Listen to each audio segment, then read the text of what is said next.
नमस्कार, क्या हाल है। कहते हैं नकल के लिए अकल की भी बहुत ज़रूरत होती है। कल आपको वीडियो में मैंने दिखाई कुछ बॉलीवुड के लोग जो बॉलीवुड गैंग से जुड़े हुए हैं, वही गैंग जो बाहर के बच्चों को, बाहर के लोगों को कभी भी अपनी इंडस्ट्री में आगे नहीं बढ़ने देती, वही गैंग जो हमेशा से नेपोटिज्म का एग्जाम्पल्स देती आई है। और जब जनता ने उनके खिलाफ आवाज़ उठानी शुरू कर दी है तो ये लोग पहुँच गए कोर्ट कुछ न्यूज़ चैनल्स के अगेंस्ट, कुछ एक्ट एंड रूल्स दिखा के कि देखिए इस एक्ट के अगेंस्ट ये लोग न्यूज़ प्रोड्यूस कर रहे हैं, न्यूज़ दिखा रहे हैं जो कि कानून के खिलाफ है। लेकिन वही अपील इनको पढ़ने वाली है भारी। कैसे, उसके बारे में डिटेल में बात करते हैं। इससे पहले कि हम वीडियो में डिटेल्स आगे बढ़ाएं, थोड़ी सी 2-4 बातें आपको मैं बता देना चाहता हूँ कि जो बॉलीवुड है ना, कोई छोटी मोटी चीज़ नहीं है। बॉलीवुड में जो धुरंधर करोड़ों अरबों खरबों कमाते हैं, इनका पैसा कहाँ से आता है? आम जनता की जेब से पैसा जाता है। जब वो मूवीज़ देखते हैं तो ही पैसा कमाते हैं। मतलब आलतू फालतू टटपूंजी मूवीज़ करोड़ों करोड़ों का, अरबों का बिजनेस कर जाती है। 100-100 करोड़ों में 200-200 500-500 करोड़ का बिजनेस कर जाती है। कैसे कर जाती है? क्या ये इतने बड़े खुदा हो गए, इनकी मूवीज़ इतनी चल जाएंगी, भली स्टोरी हो ना हो, लेकिन फेस वैल्यू के नाम पे लोग इतना देखने आ जाएंगे।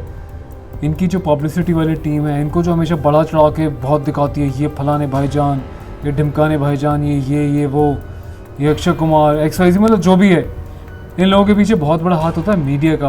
और मीडिया में भी आज की डेट में ज़्यादातर लोग बिके पड़े हैं, जिनके तलवे चाटते हैं, उनके सामने हड्डी की तरह पैसे फेंकते हैं, तो उनको बहुत अच्छा, बड़ा सुपरस्टार, बड़ा ही फ्रेंडली, बड़ा ही नेकी करने वाला, दान पुण्य करने वाला, इसको एक्टर, हीरो, देवता वाली छवि दिखा देते हैं। तो आम जनता, भोली वाली जनता, उनके बहकावे में आके इनको खुदा समझ बैठती है, भगवान समझ बैठी है और उनके चरणों में लेट जाती है कि हाँ, आपकी जैसी मर्जी मूवी हम आपको देखेंगे ना। तो मतलब एक ऐसा सिचुएशन क्रिएट कर दिया जाता है, एडवर्टाइजिंग जिसको बोलते हैं। मतलब वो सब लोग बिकाऊ हैं। आपने देखा होगा सुशांत सिंह राजपूत वाले केस में किस तरीके से सुशांत सिंह के बारे में कुछ मीडिया वालों ने अनाप शनाप बातें कही थी, वो ये करता है, वो वैसा करता है, वैसा करता है। हालांकि बॉलीवुड में मुझे कोई इंटरेस्ट नहीं, ना इनकी न्यूज़ दिखाने को इंटरेस्ट है, लेकिन ये जो मुद्दा है, जो खबर है, ये बॉलीवुड से ज़्यादा आम नागरिक के लिए है। जनता को मालूम होना चाहिए कि एक्चुअल में जो ब्रॉडकास्ट मिनिस्ट्री है, उसके क्या क्या रूल्स एंड रेगुलेशंस हैं। टीवी पे जो भी शोज़ आप देखते हैं या एडवर्टीज़मेंट देखते हैं, उसके कायदे कानून क्या कहते हैं। ये जो बॉलीवुड वाले मूवीज़ आपको परोसते हैं, क्या ये कानून का उल्लंघन कर रहे हैं? अगर कर रहे हैं तो इतने सालों से अब तक ऐसा क्यों चलता आ रहा है? बहुत बड़े क्वेश्चन मार्क्स हैं इसके ऊपर। मिनिस्टर्स भी इन लोगों से मिले होते हैं, बड़ी बड़ी राजनीतिक पार्टीज़ इन लोगों से मिली होती हैं। क्यों? क्योंकि जब इलेक्शन का टाइम आता है, पब्लिसिटी का टाइम आता है, तो ये लोग ये देखते हैं कि यार वो फलाना हीरो इस फलानी पार्टी के साथ बैठता है, इस फलानी पार्टी के साथ ज़्यादा रहता है, इसके बारे में गुणगान करता है, क्योंकि हम तो फैन हैं इन फलाने एक्टर्स के, तो हम तो उसी पार्टी को वोट देंगे। मतलब ये बहुत बड़ा है। एक डेमोक्रेटिक कंट्री जिसको हम बोलते हैं, एक्चुअल में यहाँ पे इस टाइप की अंधविश्वास वाली चीज़ें चलती हैं। वो लालच दोनों तरफ से होता है। उसको कल को मूवीज़ चलानी है, उसको अपने सेंसर बोर्ड से पास कराना है, इसका डायरेक्टर को, प्रोड्यूसर को, खुद एक्टर को आगे बढ़ना है, तो इनको भी नेताओं के तलवे चाटने पड़ते हैं और नेताओं को उनकी ज़रूरत पड़ती है। बहुत सारे एग्जाम्पल्स आपने देखे हैं। काफ़ी सारे बॉलीवुड वाले टीवी शोज़ वाले आज की डेट में या सालों से बहुत पहले अभी भी ये मिनिस्ट्रीज़ में बैठे हुए हैं। ये लोग खुद राजनीति में आ गए हैं। आप बहुत ऐसे चेहरों को जानते हैं जो राजनीति में कदम रख चुके हैं। क्यों? क्योंकि बॉलीवुड के बाद दूसरा इनका जो कदम होता है ज़्यादातर लोगों का, वो राजनीति होता है। क्योंकि राजनीति के बल पे ही कायदे कानून को एक तरफ रख के इनको सींचा जाता है कानून का उल्लंघन करने के लिए और सोसाइटी में जहर घोलने के लिए। जो हम बात करते हैं जहर की, तो जहर चाहे अश्लीलता का हो, नेगेटिविटी का हो, यूथ को गलत बातें सिखाने का हो, यूथ के सामने अश्लीलता, गाली गलौज, मारने, लड़ने झगड़ने की बातें हों, अनुशासन वाली ऑर्गेनाइजेशंस, पुलिस जैसी ऑर्गेनाइजेशंस के बारे में गलत रोल्स हों, आर्मी के बारे में इंसल्टेड व्यू स्टोरीज़ हों, तो ये सारी कैसे अप्रूव हो जाती हैं? क्यों होती हैं? क्योंकि कहीं ना कहीं राजनीति और बॉलीवुड भी मिले हुए हैं, पुलिस का सिस्टम भी मिला हुआ है। बहुत सारे एग्जांपल्स लाइव आजकल आप देख रहे हैं किस तरीके से मुंबई में सुशांत सिंह राजपूत की मौत के बाद जब CBI की जांच के लिए प्रपोजल देना था, तो ये सब लोग पीछे हट गए थे। किस तरीके से जांच को दबा दिया गया था, गलत इन्वेस्टिगेशंस की गई थी। मतलब मामले को क्या से क्या बनाने की कोशिश की जा रही है। हालांकि वो इन्वेस्टिगेशन का मैटर है, वो मेरा मैटर नहीं, ना मेरे कहने से कुछ होगा। और जो मुद्दे सामने आ रहे हैं न्यूज़ मीडियाज़ के द्वारा, उन सबको आपके सामने मैं थोड़ा सा याद दिला रहा हूँ कि आप कोरिलेट कर सकें कि हाँ, किस तरीके से चीज़ें जो हैं मिलती हैं, तो इन लोगों को हौसला मिलता है धज्जियाँ उड़ाने का कानून की। और आपके मेरे जैसे लोगों को हमारे फैमिली के साथ टीवी जब हम देखते हैं ना, उम्मीद से देखते हैं कि कुछ अच्छा चलेगा, पर एडवर्टीजमेंट में कुछ अश्लीलता भरी चीज़ें आ जाती हैं। आ ऊ एडवर्टीजमेंट में न जाने क्या क्या आ जाता है। फैमिली के साथ, बच्चों के साथ बैठे हैं, टीवी में मूवी चलाते हुए, सीरियल चलाते हुए न जाने क्या क्या दिख जाता है। गाली गलौच, बदतमीजियाँ, गुंडागर्दी, खून खराबा, चाकू छुरी, खून खराबा, मतलब क्या चल रहा है यार ये? कौन है इसका जिम्मेदार? क्या जनता है? जनता ने अगर पहले से इन सब चीज़ों के लिए बोला होता, बायकॉट किया होता तो बहुत कुछ हो चुका होता। लेकिन जनता जब अकेले लड़ती है ना, उसका कोई दिशा नहीं होती, बिना दिशा के सोचेगी यार मेरे कहने से क्या होता है, तो वो कुछ भी नहीं हो पाता। अब सब लोगों की ताकत मिल चुकी है, इन लोगों को बदलना है, ये हमसे ना कि हम इनसे। इस बात को ध्यान में रखना बहुत ज़रूरी है देश को और युवाओं को। लेकिन युवा जो है बहुत उल्टा समझ चुके हैं। युवाओं को लगता है कि बॉलीवुड से हम है, ये जो दिखाएगा उसको हम एक्सेप्ट करेंगे, हम देखेंगे, हम तो कुछ कर नहीं सकते। अगर एक आम नागरिक चाहे तो खुद अपने बलबूते पे बहुत कुछ कर सकता है। अब हम बात करते हैं कि केस कैसे उल्टा पड़ने वाला है बॉलीवुड को। कुछ पॉइंट्स की मैं बात करता हूँ, लीगल पॉइंट्स की, बड़ा इंटरेस्टिंग है, ध्यान से सुनिएगा और देखिएगा भी। सबसे पहले बात करते हैं इन्होंने जो अपना जो पिटीशन डाली है, जो डिटेल्स डाली है, उसमें क्या कहते हैं। According to the lawsuit, the news channels have been openly plotting the programme code framed under Section 5 of the Cable Television Network Regulation Act 1995, contained Rule 6 of the Cable TV Network Rule 1994। अभी जो इन्होंने बताया कि rule का एक section होता है कानूनी, इन्होंने बताया कि एज पर दैट रूल ये जो मीडिया हाउसेज हैं ये उल्टी सीधी बातें कर रहे हैं, जिसका कल मैंने वीडियो में बताया। उस वीडियो को देखिएगा तो आपको समझ आएगा हम क्या बात कर रहे हैं। बॉलीवुड के तकरीबन 38 लोग कोर्ट पहुँचे हैं, उनमें से कुछ खास नाम मैं बता दूं, आमिर खान, सलमान खान, शाहरुख खान, अक्षय कुमार, राकेश रोशन और भी काफ़ी सारे नाम हैं, अजय देवगन। ये लोग जो है कोर्ट पहुंचे हैं ये बोल के कि देखो देखो अरब गोस्वामी और इंडिया का जो चैनल्स वाले हैं, ये जो लोग हैं हमारे बारे में उल्टी सीधी बातें कर रहे हैं, हमें नशेड़ी गंजाड़ी बोल रहे हैं, ऐसे शब्दों पे लगाम लगाई जाए, हमारी छवि खराब हो रही है। ये रोते हुए पहुँचे, लेकिन जो रूल्स इन्होंने लिखे हैं उस रूल्स में एक्चुअल में क्या है, कैसे ये रूल इनको भारी पड़ने वाला है, कैसे इनकी दुकान बंद होने वाली है। मैं तो चाहता हूँ कि कोर्ट इस बात को सीरियस ले, इनके बताए हुए रूल्स पे ही काम करे, ताकि इनकी भी साथ फुट से याद रखें कि इन्होंने क्या केस किया था। सुनेगा भाई ज़रा, नोट्स में आपको पढ़ा भी देता हूँ और दिखा भी देता हूँ। करते हैं ये भारत सरकार की वेबसाइट है, आप भी देख सकते हैं अगर आपको लगता हो कि मैं कुछ आपको गलत बता रहा हूँ। ये खुद भारत सरकार की वेबसाइट है। इस पर जब हम जाते हैं, इसमें से हम रूल 94 एक्ट 94 निकालते हैं,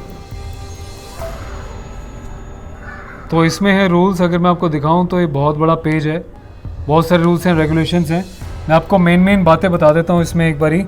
इसके हम पैरा 6 पे आ जाते हैं एक बार।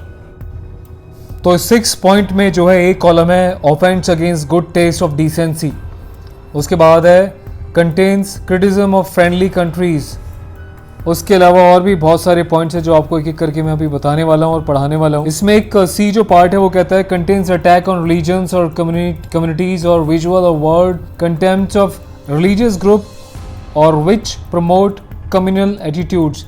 मतलब कोई भी जाति भेदभाव वाले या किसी के धर्म गुरुओं के बारे में या किसी के जाति धर्म के बारे में किसी भी तरीका का कैरेक्टर आप अपनी मर्जी से नहीं दिखा सकते। लेकिन पीके जैसी, ओ माय गॉड जैसी मूवीज़ धड़ल्ले से चलती हैं और खुद लोग उसको इस तरीके से देखते हैं कि मानो कितना बढ़िया चीज़ इसने बताई है। बहुत ही कम बुद्धिजीवी जो ऐसी लोगों की चाल को समझते हैं, बाकी हर कोई बोलता है बहुत बढ़िया, अच्छा ही तो था, ये दिखाया, अंधभक्ति को दिखाया, पर एक्चुअल में इनका क्या टारगेट है इंटरनेशनल लेवल पे उसको समझने वाला युवा, पढ़ा लिखा युवा बहुत ही कम है, जिसका मुझे बहुत दुख होता है। अब आगे हम बात करते हैं। Contains anything obscene, defamatory, deliberate, false and suggestive, innuendos and half truth.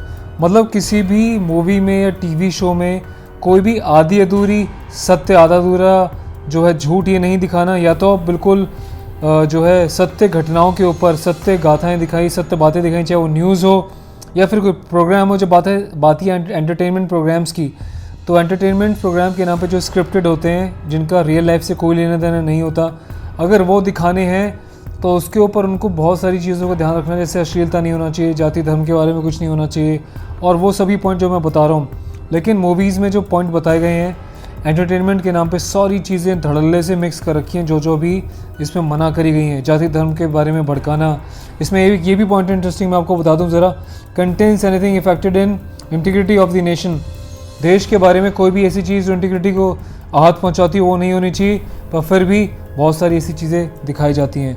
और इसमें कहा गया है इनके कॉलम जी में कि भाई किसी भी जजमेंट को, किसी भी जुडिशरी को या प्रेसिडेंट के बारे में गलत तरीके से नहीं दिखाओगे। पर आप जानते हैं ये एक्टर लोग खुद ही जज बन जाते हैं, खुद ही वकील बन जाते हैं मूवीज़ में, न जाने क्या का क्या दिखा देते हैं।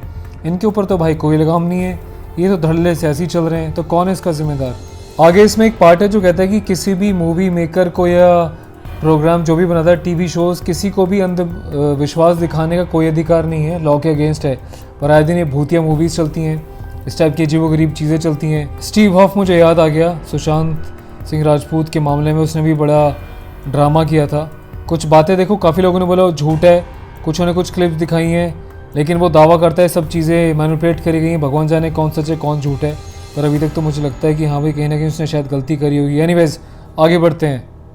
इसी में 6 का के कॉलम है जो कहता है कि किसी भी महिला के अंग प्रदर्शन दिखाना, अश्लीलता दिखाना, महिलाओं के प्रति पुरुषों के समाज के बीच में एक ऐसी गंदी छवि दिखाना बिल्कुल भी सही नहीं है। लेकिन धड़ल्ले से चीज़ें चल रही हैं क्योंकि इससे ही इनको व्यूज़ मिलते हैं, इससे ही पब्लिक देखने आती है। इसका ही फ़ायदा एकता कपूर जैसे लोग अश्लील वेब सीरीज़ बना के चला रहे हैं। तो भैया कौन लगाम लगा रहा है इनके ऊपर? ये वहाँ पे चलती हैं, टीवीज़ पे भी चलती हैं, हर जगह ऐसी चीज़ें चलती हैं। एग्जांपल मैंने दिया है, तो ऐसी बहुत सारी चीज़ें हो रही हैं, कौन इनको रोक रहा है? अब लास्ट में ओ वाला जो पार्ट है कहता है कि भैया जितनी भी चीज़ें हैं ना, ये सारी की सारी चीज़ें, चाहे कोई प्रोमो हो, कोई प्रमोशन हो, कोई ट्रेलर हो, म्यूज़िक हो, वीडियो हो, म्यूज़िक एल्बम हो, और प्रोडक्शन का कोई भी ऐसी चीज़ हो, चाहे देश के अंदर हो देश से बाहर हो, shall be carried through cable service unless it has been certified by the Central Board of Film Certificate CBFC as suitable for unrestricted public exhibition in India। तो मतलब कानून की तो भाई सरेआम धज्जियां यहाँ पे उड़ाई जा रही हैं, फिर कौन से कानून की बातें कर रहे हैं लोग? अब इसी एक्ट का कॉलम नंबर 7 है, एडवर्टाइजिंग कोड जिसको बोला गया है। उसमें क्या बोला गया है कि no advertisement shall be permitted which contains race, caste, colour, creed and nationality.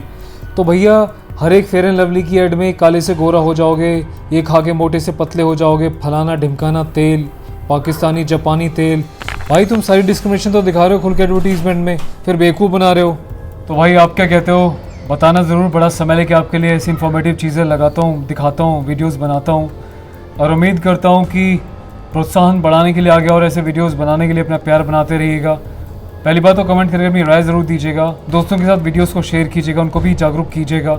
साथ ही साथ अगर पहली बार आप देख रहे हैं और देख के चले जाते हैं, सब्सक्राइब नहीं करते, तो बड़ा लगता है कि इतने सारे व्यूज़ में से कुछ ही वो अच्छे लोग होते हैं जो चैनल को सब्सक्राइब करते हैं। बाकी भीड़ वाले लोग आते हैं, देख के निकल लेते हैं टाइम पास करके, वही भूल जाते हैं कि आगे फ्यूचर में कितने अच्छे और उनको वीडियोज़ दिखाने वाले हैं इस चैनल के माध्यम से, Royal Soldier channel on YouTube के माध्यम से। सब्सक्राइब करें, press the bell icon, all notification, ताकि जब भी वीडियो अपलोड हो आप तक पहुंच जाए। और ये फ्री होता है यार, पैसे नहीं लगते सब्सक्राइब करने के। Take care of yourself guys and keep the josh always high. Have a nice day.